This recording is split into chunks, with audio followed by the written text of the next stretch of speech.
Welcome to Woman Power. I'm your host, Lisa Diane Wedgeworth.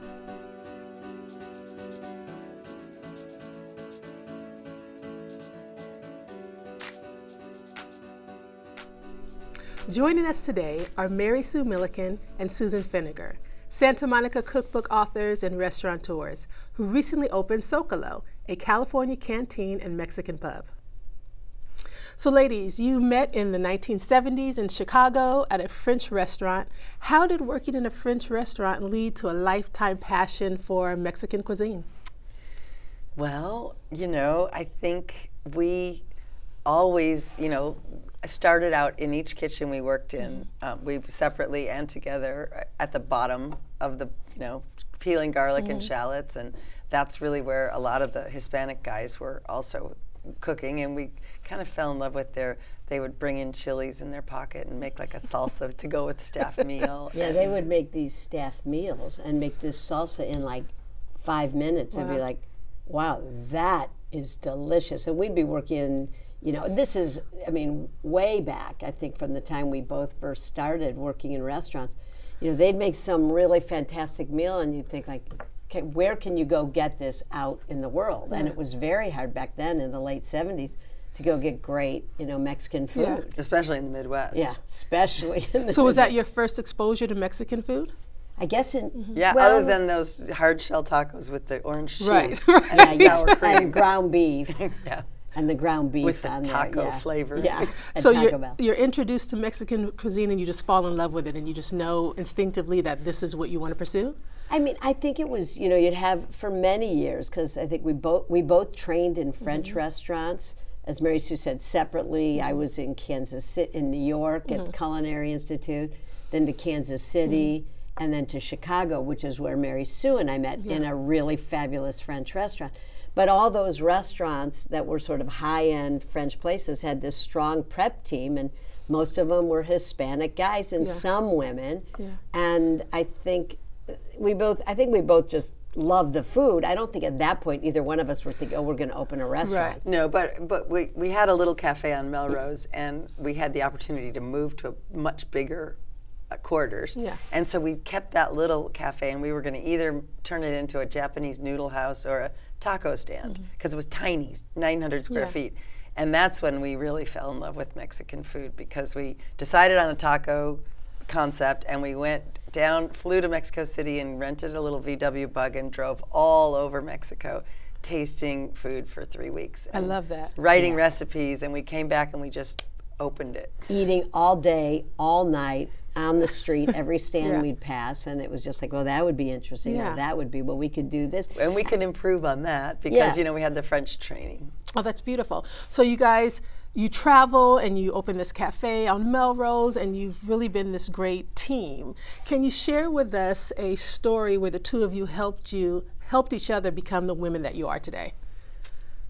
Well, just to sort of place that, back in the early 80s, so when we had this little tiny city cafe, it was Mary Sue and myself. We had a dishwasher, and then we finally upgraded and hired a line cook.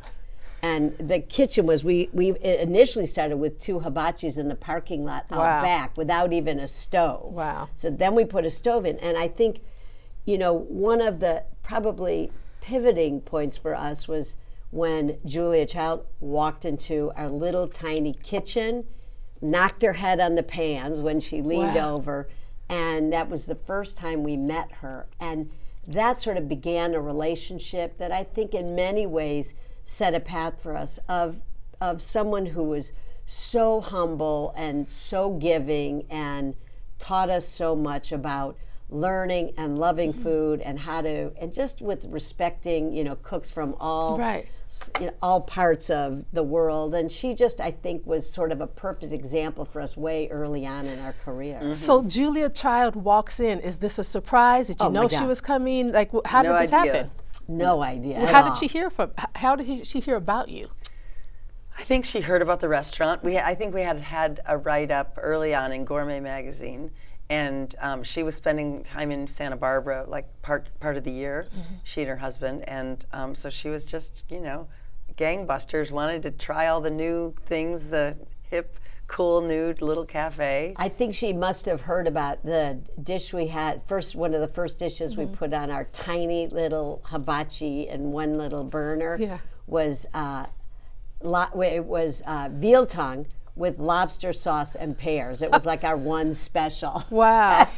But you know, I mean, that's how crazy we were. Yeah. Okay, so I'm a visual person, and I'm sure that there are many others who are out there that are visual. I have to create this image for myself. You're in your cafe. What were you doing when you look up and you see Julia Child walk in? Do you even recall? I know where I was because our cafe had one bathroom, and it was in our kitchen was about the size of this table, and had one bathroom in there, and we had a double door refrigerator right in front of the bathroom, and then we had just put that stove in.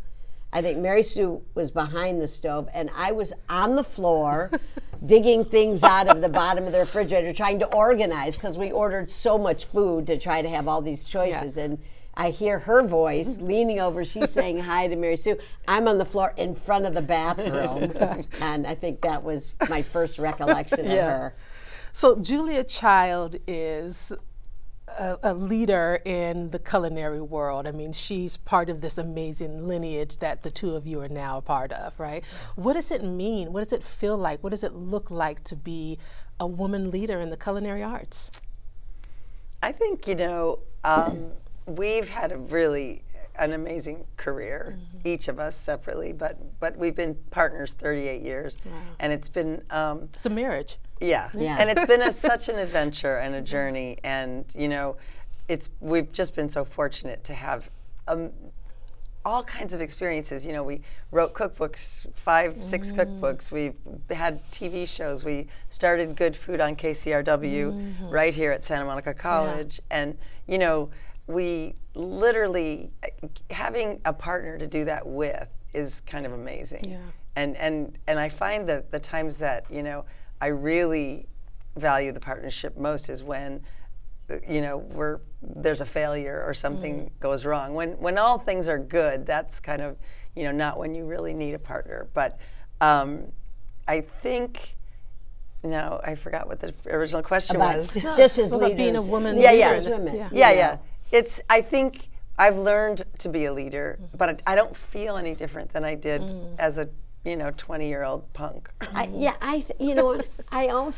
think that we both, maybe because we come from the Midwest, we both think that's part of the magic that's there. But I think we're both very hardworking. We have very similar work ethic. And we also believe how important both of us have always felt. Our philosophy about staff is that the staff, whether you're a dishwasher or the VP of operations, everybody is as important to the organization. Right. We've always been very respectful of everyone that works for us, always had a very open door policy that you can always come and talk to us. We're still extremely hands-on, probably to a fault, but we're still extreme. With Sokolo, we're like literally busing, dishwashing, tasting food, touching tables, running asking everybody how they're enjoying. You're invested. It's your baby. Yeah. Right? But I think that's something that we're both very passionate about. Right. And I think by doing that, I don't know that necessarily has to do with being a woman, but maybe it does. But I think it sets an example for the people who work with us that we're very invested in everything, people being treated fairly and respectfully, whether it's customers or staff. And I think that has just sort of permeated the people and the culture around our company for all these years. And I think being a leader is not, for me, it's not something I wasn't a strong leader right out the gate, but it's something that I've really learned, and I feel I get better at it all the time. Well, I think an important leader is also one who values everyone within an organization, and it sounds like that's what the two of you are doing. So you're the evidence that, and the example of what a leader is. So. And I think when you have staff and employees who have worked with you for many, many years, and we have a number of employees at all of our restaurants that have worked with us, left and then come back, and I think that is also a sign of when the boss is someone who people respect, they stay or they go and they come back. yeah. And I think we've always been very open to wanting people to go and, and go out on their own and be successful. And so that, maybe that's a woman's traits. Part of that is that, letting someone, fly on their own and wanting them to do that. Yeah, and you want to see the people that work with you grow, right? Yes. And experience life. And if they choose to come back, then that's a beautiful thing as well, right? Yeah. So tell us about Sokolo. I'm so excited. So I'm thinking, and also the way it's spelled, that it's a reference to SoCal, Southern California, but Right. also the Mexican center of town is Sokolo. Right. So that's brilliant. How did you come up? I mean, like, I see how you came up, but who thought of it? And just Well, it's interesting. Gio, who is our head executive chef down at Border Grill downtown, he he actually worked for us for about 10 years, and then he left and went to a couple other restaurants, and then he came back about 5 years ago.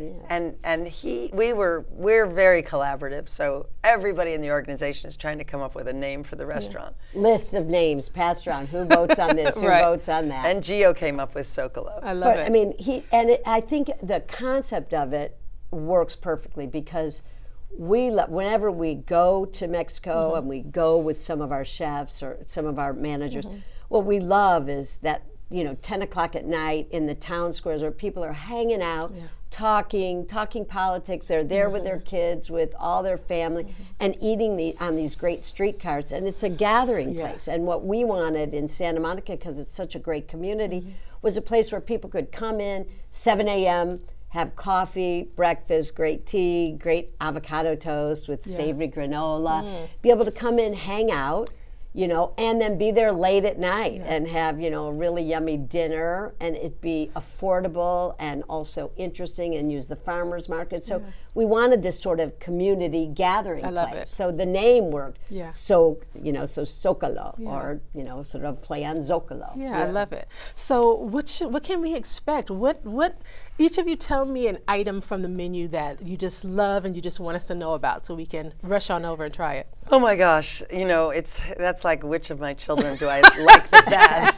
Because there's so many things. The lamb birria is fantastic. It's a shoulder of lamb that we kind of char on the grill and then cook it for a long time with guajillo chilies and a whole bunch of spices and garlic, and then we serve it with tortillas and some pickled vegetables and beans. And it's that really mint nice. salsita, a fresh mint and jalapeno salsita on Wow. top. Yeah. And that's been, interestingly enough, that's been one of the biggest selling entrees Really? at dinner time. Yeah. But I have to say, the vampiro tacos that we're doing with steak, with skirt steak and shrimp, and this cheese griddled on the comal, that is just, and we serve it with the salsa macho, which is addictive. This is probably the one item that most everybody is like, oh my God, this is the most interesting salsa I've ever had. And it's new. We've never had it on one of our menus before. Wow. It's a very exciting. different kind of salsa because it's made with toasted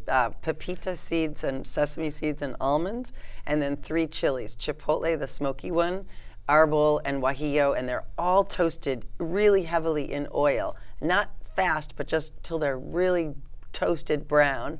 Yeah, and it's then so also nutty and rich. So This it's just like, is exciting. it's- I'm like and resisting spicy. getting up and heading over there right Honestly, now. you just like, people are just like, are you going to bottle this? Are you going to put it in a bottle? That might be the next venture, It right? might be, yeah. So what sets Sokolo apart from your other amazing restaurants, including, like I said earlier, the beloved Border Grill? Okay, here's what really sets it apart.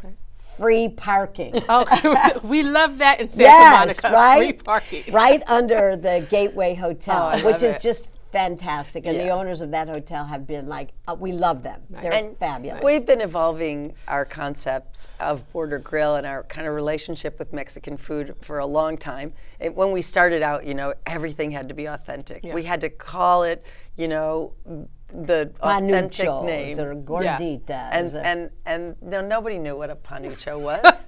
And then it was just made everybody's job harder. And now I think we've given ourselves the freedom to just kind of explore kind of the Southern California roots and what we're so appreciative of the bounty that we have here. And we have the best we have the best farmers market in the world in Yeah. Santa Monica, and I travel a lot. And we also, I think we really focused on the bar program. All of our wines are from Mexico. We have nice. 11 beers on tap that are all from small microbreweries in Mexico, and one Santa Monica beer on tap. And we've got interesting mezcals and tequilas, many which are from just small wow, batches. exciting. So It's exciting. yeah, it's very exciting. Yeah. And so that's been, I think, a different spin on our bar program. So now so many of the cocktails are just very interesting. Of course, the margaritas are great, but there's these other cocktails using mezcal and and gin and just interesting twists that I think have really differentiated from probably the other border grills. Oh, that's awesome. So there's something important that I think that we should mention is that you're a zero footprint restaurant. Can you please tell us what does zero footprint mean? Well, people are always talking about their carbon footprint. And as a restaurant, we've been interested in how to be more and more sustainable, and we take on a new sustainability kind of effort every year, because if you try to do it all at once, it's just daunting and crazy. But we learned of the Zero Footprint program, which is where a restaurant has the opportunity to offset its entire carbon footprint and there's many ways to do it. The way we're doing it at Sokolo is we're donating 1% of all sales to the Restore California Fund, which is funding the transition from conventional to regenerative farming. Oh, nice. So that farming will actually take carbon out of the atmosphere and put it right down in the soil. And so it's kind of the first time I heard some news about climate change that was hopeful. And it made me so happy. So I had to convince everybody at work that we could afford 1%. But I think, just knowing that it only takes 1% to unfuck the planet. And what's, I think, interesting about it is you have a voice in the restaurant business to, yes, give back in that way and do events and raise money, more than just writing a check. Right. But you also raise awareness with the public about what they can do. And that, I think, is the most powerful part of it, is that you educate all these people and your staff. This is a planet for all of us, and we all have to participate, right? It's all of our responsibility. And as chefs, we're really a link between farmers and consumers. And we really have that kind of unique space where we can, get people excited about their food and where it's coming from and how the food system, which is one of the biggest carbon producing systems in the world. Well, you've got me excited. I'm excited that you are a zero footprint a restaurant, and I'm excited about Sokolo, and I commit to visiting, and I will be there. Fabulous. So I just want to say thank you.